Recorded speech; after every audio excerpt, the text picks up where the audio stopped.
বিদেশি ফল স্ট্রবেরি অল্প পুঁজি ও স্বল্প শ্রমে অধিক ফলন, বাজার চাহিদা ও দাম ভালো পাওয়ায় প্রথমবারের মতো স্ট্রবেরি চাষে সফল রংপুরের তরুণ উদ্যোক্তা হাবিব।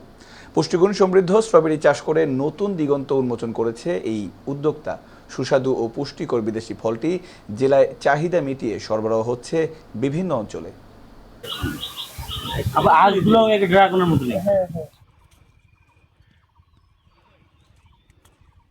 চাকরির পিছনে ছোটা এমন কত না, আমার ছোট ভাই ও চাকরি পছন্দ করে না, এই জন্য কৃষিকাজ নিয়ে সবসময় পড়ে থাকতে হয়, এই জন্য ভাইরা পরিকল্পনা দিছে।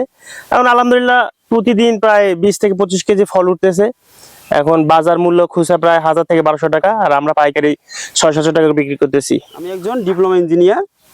চাকরি আসলে আমার খুব ভালো লাগে না, প্লাস আমার অন্য নিজের যে কাজ বা কৃষি, আমার বাবা মা বা আমাদের ফ্যামিলির মধ্যে কৃষি একটা যে শিকড় সবাই ধরে আছে, এই কারণে আমি মাথায় চিন্তা ভাবনা আসলো।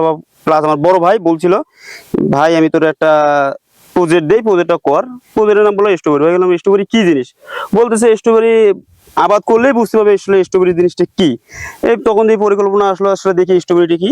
আমরা যে প্রথমে করছিলাম 4 শতক মাটি থেকে 5 শতক, এখন থেকে আলহামদুলিল্লাহ তখন একটা মোটামুটি ভালো ফলন পেয়েছি। এখন আমরা মোটামুটি প্রায় 40% জমিতে গাড়ছি। এখান থেকে আশা করা যাচ্ছে 2-3 লাখ টাকা মতো লাভ এর এবিলিটি আছে।